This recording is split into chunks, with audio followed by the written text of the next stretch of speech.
Hi hello నమస్తే welcome back to iDream media. నేను మీ వైష్ణవి. కలియుగ ప్రత్యక్ష దైవం వెంకటేశ్వర స్వామి ఇప్పుడు మనందరికీ అందుబాటులో ఉన్నారు. తిరుపతి వెళ్ళి మనం చూస్తూ ఉంటాం. మరి అప్పట్లో మునులు ఋషులు చాలామంది ఎన్నో రోజులు ఎన్నో సంవత్సరాల పాటు యాగాలు ధ్యానం చేసి తపస్సు చేస్తే కూడా కనిపించని స్వామి ఇంత పాపాత్ములు ఉన్న మనం అందరం అనుకుంటా ఉంటాం మనం అసలు ఎన్ని పాపాలు చేస్తూ ఉంటామని. మరి ఇంత పాపాత్ములు ఉన్న దేశంలో మనందరికీ అందుబాటులో కలియుగ ప్రత్యక్ష దైవంగా మనందరికీ ఎందుకు కనిపిస్తున్నారు? ఈ విషయం గురించి మాట్లాడడానికి ఈరోజు నాతో పాటు డాక్టర్ హరీష్ తనేటి గారు సార్తో మాట్లాడదాం. హలో సార్, నమస్తే. నమస్తే. ఎలా ఉన్నారు? గుడ్ అండి. సో కలియుగ ప్రత్యక్ష దైవం అంటే కలియుగ ప్రత్యక్ష దైవం ఆయన ఉండేది విగ్రహ రూపేణ అయినప్పటికీ మనం ప్రత్యక్ష దైవం అంటున్నామంటే అక్కడ ఆయన నిలబడ్డారు కాబట్టి మనం చూస్తున్నాం. ఆయన అలా వచ్చి నిలబడి మనకు కనిపిస్తున్నారని చెప్తారు కదా. మరి అప్పట్లో ఆ మునులు ఋషులు అంత తపస్సు చేసి ధ్యానాలు చేసి యాగాలు చేసి ఏళ్ళ పాటు చూడాలనుకుంటే కూడా ఆయన కనిపించినప్పుడు మనం ఇంత పాపాలు చేస్తామండి. మన దేశంలో ఎన్నెన్నో జరుగుతున్నాయి. మరి అలాంటప్పుడు మనకెందుకు స్వామి అలా కనిపిస్తున్నారు రెగ్యులర్ గా? మనం ఎందుకు చూడగలుగుతున్నాం ఆయన్ని? ఎంత బ్యూటిఫుల్ ఎనాలజీ, ఎంత బ్యూటిఫుల్. అండ్ కలియుగంలో ఆ లక్ ఉంది అని ఎంజాయ్ చేయాలి ఫస్ట్ థింగ్. మనకి అట్లీస్ట్ తిరుమల వెళ్ళి అలా ఆయన ముందు ఇక్కడ ఒక చాలా బ్యూటిఫుల్ సీన్స్ చెప్తాను, వాటితో కోరిలేట్ చేసుకోవచ్చు. అది రైట్ ఆ రాంగా ఆయనకు తెలిసిందే, మనం చేసేది ఏంటది. అయితే కొన్ని విషయాలు మనం ఆలోచించుకుంటే, నేను అథారిటీ కాదు, but still I will try, నాకు అనిపించింది చెప్తాను. సో ఫస్ట్ వచ్చేసి, ఎవరైనా మీరు దర్శనం వెళ్ళిన తర్వాత బయటకు వచ్చాక చూడండి, మరి ఆ లైన్ దాకా దే మే బి డిఫరెంట్. ఆ లైన్ చూసి బయటకు వచ్చాక టోటల్ ఎంత బాగా అయిందో దర్శనం అనే మాటతోనే వస్తారు బయటకి. ఎవరు కూడా ఏంటోలే ఇన్ని గంటల నుంచి అని ఎప్పుడు అనిపించదు. That transform. ఎందుకంటే ఆ జంక్షన్ దాటి లోపలికి కూడా 1 minute కూడా మనం చూడకపోయినా అంత హ్యాపీనెస్ తో వస్తాం బయటికి. ఆ జంక్షన్ దాటగానే దే ఆర్ యాక్చువల్లీ క్లెన్స్డ్. వాళ్ళ ఏదైతే ఆ ఫిజికల్ పాపపు శరీరం అది బయట వదిలి లోపలికి వెళ్తారు. ఓకే, ఇది ఒక ఆస్పెక్ట్ నేను అనుకునేది. Because they get that beautiful feel. Okay, విగ్రహ రూపంలో ఉన్నాడు కాబట్టి మనమందరము వెళ్ళి చూడగలిగే ఒక సిస్టమ్ ఉంది కాబట్టి. బట్ ఋషులు మునులకి కనిపించాలి అని అనుకుంటున్న సిస్టమ్ వేరు.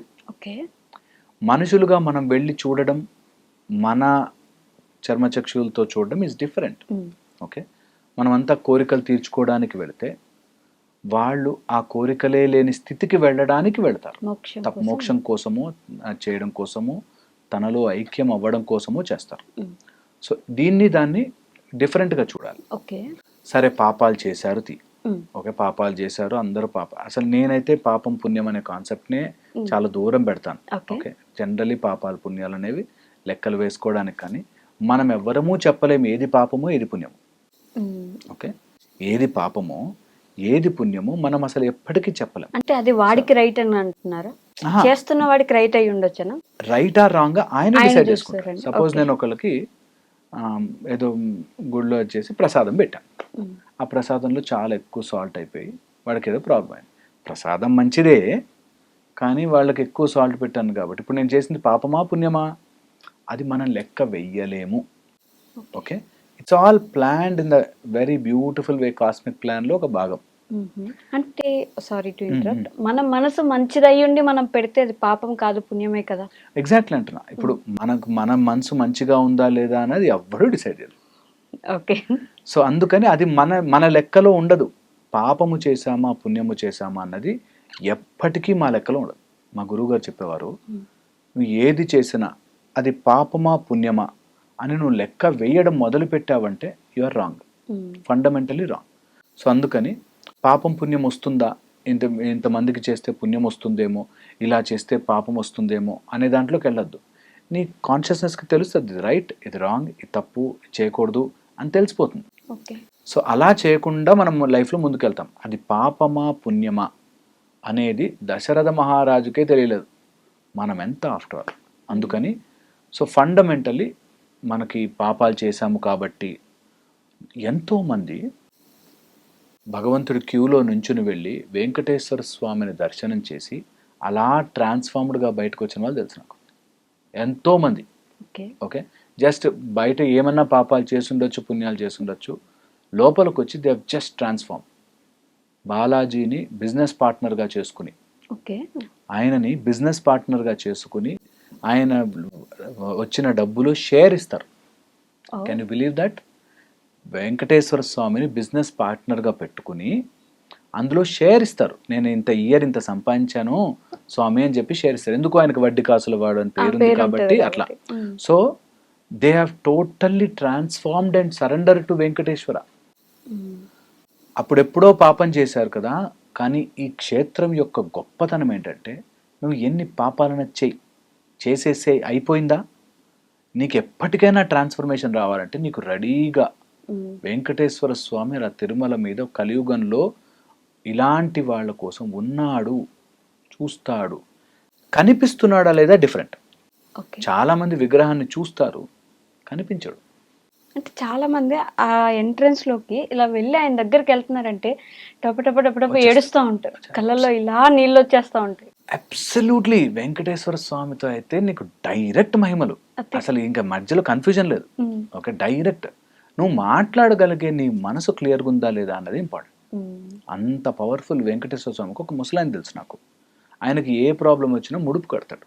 ఓకే, వెంకటేశ్వర స్వామికి ఇవ్వాలి నేను అని చెప్పి. ఓకే, వెంకటేశ్వర స్వామికి డైరెక్ట్ మాట్లాడతారు చాలా మంది. అది it is just an emotional this thing, connection అయిపోతుంది. At the same time transformation కూడా అదే హుక్. నేను ప్రతి 6 నెలలకి వెంకటేశ్వర స్వామి దగ్గరికి వెళ్తున్నాను, ఈ 6 నెలలు దుర్మార్గ పనులు చేస్తానని ఎవడు అనుకోడు. స్టార్టింగ్ లో ఏదైనా చేసినా తర్వాత ఒక్కసారి వెళ్ళి వాళ్లకు చూస్తే, అంతవరకు చూడరు చాలా మంది.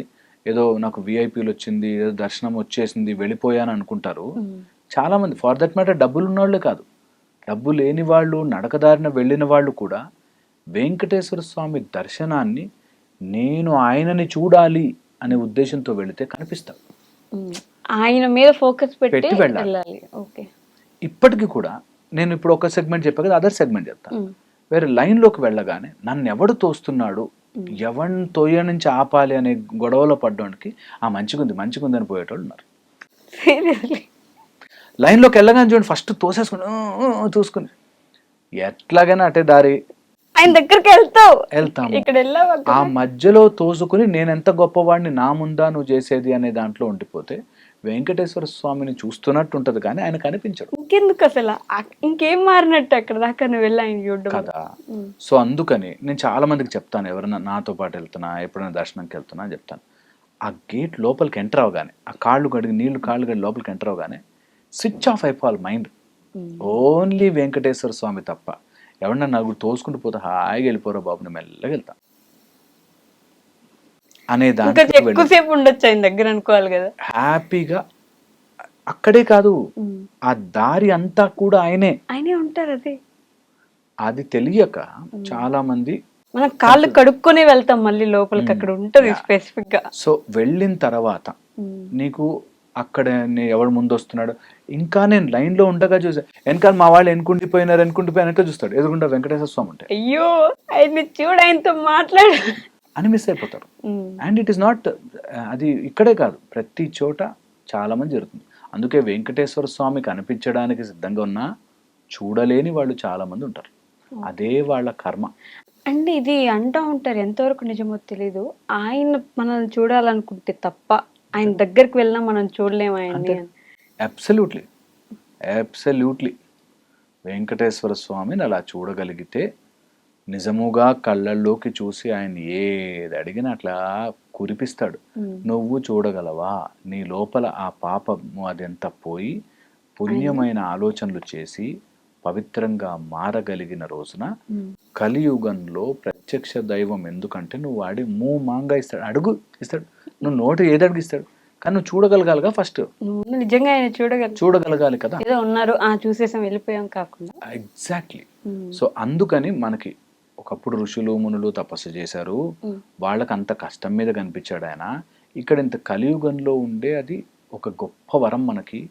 అండ్ గోవిందా గోవిందా అనుకుంటూ లోపలికి వెళ్ళడం ఒక బ్యూటిఫుల్ బ్లిస్ఫుల్ ఎక్స్పీరియన్స్ గా మార్చుకున్నవాడు ఇయర్ మారకపోతాడు. కానీ ఒక్కసారి అట్లా కంప్లీట్ ట్రాన్స్ఫర్మేషన్ తో పోవాలి. I'm going there with for total transformation అనే వెళ్ళిన వాడికి ఆయన కనిపిస్తారు. అంతవరకు ఆయనకు తెలిసి ఎలా డిసీవ్ అవ్వాలి, ఓకే. కనిపించినట్టే ఉంటుంది. అర్జెంటుగా కొనుక్కొచ్చి నేను తిరుపతి వెళ్ళొచ్చాను, నేను లడ్డూలు ముక్కలు చేసి పనిచేయడం కోసం కాదు తిరుపతి వెళ్ళింది. చాలా మందికి అది అర్థం కాదు. ఆయన ఇక్కడ బేసిక్ గా ఇటు కనిపిస్తుంటే అక్కడ ఒక మిర్రర్ ఉంటుంది తిరుమలలో. చూస్తారు. అవును. ఎందుకని అలా పెడతారంటే మనం ఎంటర్ అయ్యేది ఇటు చూస్తాం కదా డైరెక్ట్ గా, ఫస్ట్ వెంటనే ఇక్కడ కనిపిస్తారు మనకి, వెనకెళ్ళి కనిపిస్తుంటారు కూడా, కొంత ఇట్లా వెనక్కి తిరిగినప్పుడు కూడా కనిపిస్తుంటారు మనకి. కొన్నిసార్లు దర్శనానికి మనం మిస్ అయినా కూడా మనం అందులో చూసుకోవచ్చు. అండ్ ఎక్కడికి వెళ్ళినా నీకు చుట్టుపక్కల మొత్తం premises లో వెంకటేశ్వర స్వామి ఉంటారు. ఇది బాగా అర్థం చేసుకోవాలి.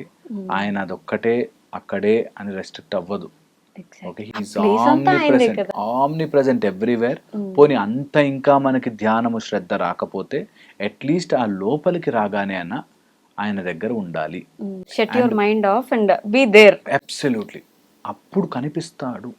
అలా కనిపించిన వాడిది ట్రాన్స్ఫర్మేషన్. దట్ నేను వెంకటేశ్వర స్వామినే చూస్తాను. అండ్ కనిపించింది బయటకు వచ్చిన వాళ్ళకి ఒక ఇంపార్టెంట్ పాయింట్ దట్ చెప్పకూడదు. అదే లాక్.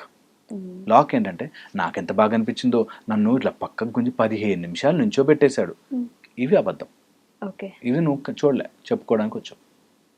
అంటే ఆ 15 నిమిషాలు నిలబడ్డావని నీకు గొప్పగా ఫీల్ అవుతున్నావు తప్ప నువ్వు ఆయన్ని చూడట్లేదు అప్పుడు కూడా. అబ్సల్యూట్లీ. ఓకే. చాలా మంది తెలియదు తెలుసా, ఆ 15 నిమిషాలు నేనే స్పెషల్ భక్తుని తెలుసా, నా ఇట్లా పక్కకు లాగాడు అని చెప్పుకుంటున్నావు అంటే నీకు భక్తి అర్థం కాదు. అదే నేను 3వ గడప దగ్గరికి వెళ్ళి నేను నాకు అరగంట నిలబడ్డాను స్వామి ముందని చెప్పారండి అని చెప్పుకున్నా అంటేనే నువ్వు చెప్పుకోవడానికి వెళ్ళావు. నీకు అర్థం కాలేదు దేవుడు లోపల. భగవంతుడు నీకు అర్థమైన రోజు ఠక్ మని మారుతుంది. అలాంటివన్నీ ఆపేస్తాం ముందు. చెప్పుకోవడం మానేసి అలా ఉండిపోతాం, ఆహా ఇంత అద్భుతము అని. ఆ transformation, that is your consciousness standing there. Why do people cry in front of him? ఆయన చూడంగానే చాలా మంది ఏడుస్తూ ఉంటారు. ఆ ఎమోషనల్ ఎక్సైట్మెంట్ ఎంత బాగుంటుంది sir. You are seeing yourself there. అంత ట్రూ ట్రాన్స్ఫర్మేషన్ అది. అంటే అది ఎప్పుడో ఒకసారి వెళ్ళి కూడా కాదు, రెగ్యులర్ గా ఆయన చూడడానికి వెళ్ళే వాళ్ళకి కూడా. కొంతమంది ఎమోషనల్ ఓవర్ యాక్టివిటీ ఉంటుంది, అది వేరే. ఓకే, కావాలని వాళ్ళకి ఏదో వచ్చేస్తున్నట్టు, because there vessel is not ready, వాళ్ళ సిస్టమ్ ఇంకా రెడీ లేదు. సో ఆ ఎక్సైట్మెంట్ లో ఏడ్చేస్తారు. కొంతమంది ఎవరైనా మా అబ్బాయి పాస్ అయ్యాడు అనగానే ఏడ్చేస్తారు. పాస్ అయ్యాడు, ఎగ్జామ్ ఎట్లాగైనా పాస్ అవుతారు. ఓకే, ఏదైనా ర్యాంక్ తెచ్చుకోవాలంటే ఇన్ని రోజులు కష్టపడ్డందుకు వచ్చిందని ఏడుస్తారు. ఎమోషనల్లీ యాక్టివిటీ వేరు, నిజంగా చూసి ట్రాన్స్ఫర్మేషన్లో అలా కళ్ళ నుంచి నీళ్ళు రావడం వేరు. ఆయన కనిపిస్తున్నాడని. ఎగ్జాక్ట్లీ. అందరికీ ఎలాంటి ఎక్స్పీరియన్స్ వస్తుందో మనం చెప్పలేం, కానీ కొంత ఎవరైతే డైరెక్ట్ ఆయన్ని చూడగలుగుతారో, అసలు వెంకటేశ్వర స్వామి దర్శనం ఇస్ డిఫరెంట్. నేను చెప్తాను కదా, శ్రీశైలము ఇటు తిరుమల, ఓకే, రెండు బ్యూటిఫుల్ ఎక్స్పీరియన్స్ ఇస్తాయి. వెళ్ళి అక్కడ నిద్ర చేయాలి, అలోన్గా వెళ్ళాలి, అలా తిరిగి రావాలి, ఆ బేడి హనుమంతుల దగ్గర కూర్చుని అక్కడి నుంచి చూడాలి. You will see there's a different transformation టోటల్గా జరుగుతుంటుంది నీ లైఫ్లోంచి. ఓకే, ఇంకా సిస్టమ్స్తో పని పెట్టుకోవద్దు. అక్కడ ఏమవుతుంది, అక్కడ ఎంత లైన్ ఉంది, ఇంత ఇవి పక్కన పెట్టేసేసి హాయిగా ఆయన దగ్గర ఉన్నా అనే దాంట్లో వెళ్ళాలి. It's a transformative journey. Okay, మొత్తం నడకదారి కావచ్చు, మొత్తం త్రూ అవుట్ ట్రాన్స్ఫర్మేటివ్ జర్నీ. అట్లా వెళ్ళాలి. అది చేసుకున్న రోజున అప్పుడు మనకి వాళ్ళకి ఎందుకు కనిపించలే, మనకి ఎందుకు కనిపించట్లేదు ఇన్ని రోజులు తెలుస్తుంది. అయితే చాలామంది తిరుపతికి వెళ్ళొస్తుంటారు, తిరుమల వెళ్ళొస్తుంటారు, బట్ ట్రాన్స్ఫర్మేషన్ కొంతమందికి జరుగుతుంది, అప్పుడే కనిపించినట్టు. సో నేను ఎప్పుడు చెప్తుంటాను నా ఫ్రెండ్స్కి, వాళ్ళకి ఎవరికైనా అడిగితే, దేవుడికైతే బ్యాడ్ నేమ్ తేవద్దు. నీకు నువ్వు బ్యాడ్ నేమ్ తెచ్చుకుంటే ఓకే, నువ్వు తిరుపతికి వెళ్ళి వచ్చేవరా ఇలా మాట్లాడుతున్నావా అని అడిగితే తిరుపతికి బ్యాడ్ నేమ్ కదా, తిరుమలకి. అందుకని మారు, అట్లీస్ట్ తిరుమల కోసం మారు. అట్లీస్ట్ వెంకటేశ్వర స్వామికి బ్యాడ్ నేమ్ తేవకూడదు కాబట్టి నా వల్ల ఆయనకి బ్యాడ్ నేమ్ ఏంటి అసలు అని కదా, నా వల్ల నువ్వు తిరుపతికి వెళ్ళొచ్చావురా, తిరుమలకి వెళ్ళొచ్చావు, ఏం మారావు అని అంటే, అమ్మో నా వల్ల ఆయనకి అంత మాట వస్తుంది అని చెప్పి నువ్వు ఆ భక్తిగా నా వల్ల ఆయనకు, అందుకనే మారతా, అందుకనే బాగా చదువుతా, అందుకని నేను ఇంకా మంచి జాబ్ తెచ్చుకుంటా, అందుకని నా భార్యని నేను కొట్టని తిట్టాను, అందుకని నేను ఇంత ట్రాన్స్ఫర్మ్ అవుతా, అందుకని మా ఆయనతో ఇంకా బాగుంటా అని అనుకున్న రోజున అది ట్రాన్స్ఫర్మేషన్. అది ఆయన మార్చినట్టు కదా, అది మార్చినట్టు. అలా మారగానే ఆయన చూస్తాడు నేను. అప్పుడు అడుగులు ఇట్ట మెట్లు కనిపిస్తుంటాయి, వైకుంఠ ద్వారం అప్పుడు తెరుచుకుంటా, అంతవరకు కూడా చూసాం, దర్శనం చేసి వచ్చాం, అందరికీ ప్రసాదాలు పంచిపెట్టడానికి ఇట్స్ ఏ చాలామంది నాకు అర్థం కాదు ఈ మాట చెప్పాలి కాబట్టి చెప్తున్నా. తిరుపతి టూరిజంలా చూడకండి, క్షేత్రాలు టూరిజంలా చూడకండి. క్షేత్రం అనేది టూరిస్ట్ ప్లేస్ కాదు, ట్రాన్స్ఫర్మేటివ్ ప్లేస్. ఇది అర్థం కావాలి. ఏమైనా తప్పులు చెప్పుంటే, అయ్యో మనకు తెలియకపోయింటే క్షమించేసి. Okay, thank you. And for more videos, Please subscribe to iDream. Please subscribe to iDream. Please subscribe iDream. And please subscribe to iDream. For more videos, subscribe to iDream. please like, share, and subscribe to the channel. Congratulations, iDream. subscribe to iDream. Subscribe to iDream. So subscribe to iDream Media. iDream ki iDream team andarki huge congratulations. Please subscribe iDream Media. Please subscribe to iDream. Subscribe iDream. Please subscribe to iDream. iDream అంటే నా కళల channel subscribe చేసుకున్న నోరు తిరుగుతలేదు, మీరైతే గంట గుర్తు కొట్టండి. For more such videos, please subscribe to iDream.